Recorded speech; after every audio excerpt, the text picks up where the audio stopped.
আওয়ামী লীগ আবার ফেরত আসতে পারে, এই বিষয়ে আপনার একটু মন্তব্য চাচ্ছিলাম।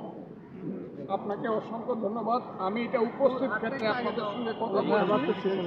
এই ব্যাপারে আমার কোনো প্রিপারেশনও ছিল না, ইচ্ছা ছিল না। আপনাদের ইচ্ছায় আমাকে কথা বলতে হচ্ছে।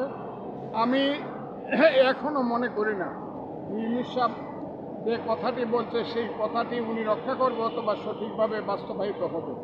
আর আওয়ামী লীগ আসবে কি আসবে না, এটা টোটাল জাতীয় এবং আন্তর্জাতিক রাজনীতি এবং এই দেশের মানুষের ইচ্ছার উপরে নির্ভর করে।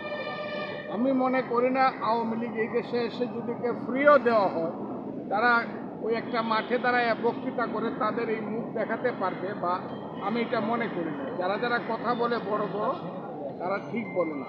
আওয়ামী লীগ সংগঠিত হতে অনেক সময় লাগে।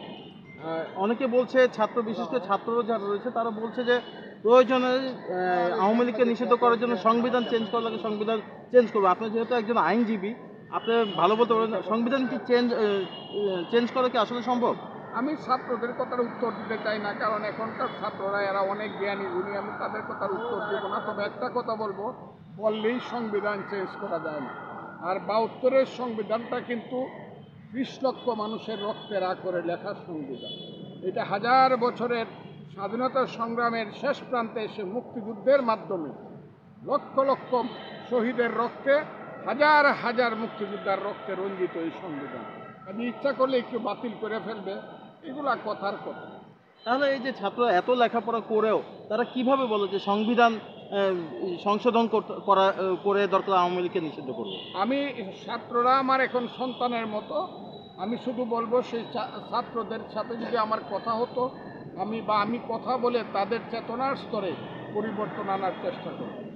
আপনি এর আগে তাদের উদ্দেশ্যে বলেছেন যে তোমরা যেভাবে কথা বলো মিডিয়ার জন্য, সেটা তোমাদের উচিত না, আপনাদের সম্বন্ধে কিছু মন্তব্য করেছিল তারা, এই বিষয়ে আপনি কি বলবেন? আমি ছেলেদেরকে বলি, বাবা তোমরা আমার সন্তানের মতো, এই ভাষায় কোনোদিন আমরা স্লোগান দিইনি।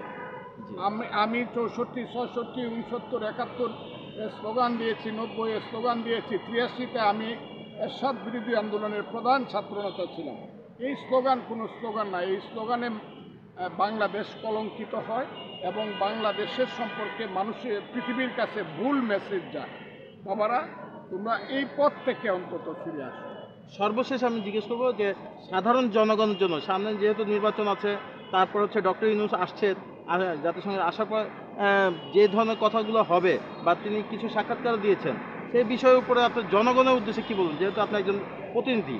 জনগণের উদ্দেশ্য বলবো, বাঙালি জাতি সবসময়ই গণ আন্দোলন এবং জনতার সচেতনতার মাধ্যমে এই দেশ স্বাধীন করেছে এবং এই দেশকে রক্ষা করেছে। জনগণ আপনারা স্বাধীন হন এবং দাবি করুন যাতে এই দেশে অবশ্যই ফেব্রুয়ারি মাসের প্রথম সপ্তাহে একটা ইলেকশন হতে পারে এবং সেই ইলেকশনটা হলে পরেই ট্রেনটা মূল লাইনে উঠবে। তা না হলে চক্রান্ত এবং ষড়যন্ত্র বাংলাদেশের বিরুদ্ধে চলতেই থাকবে এবং মানুষের বিরুদ্ধে চলতে থাকবে। জি, ধন্যবাদ স্যার।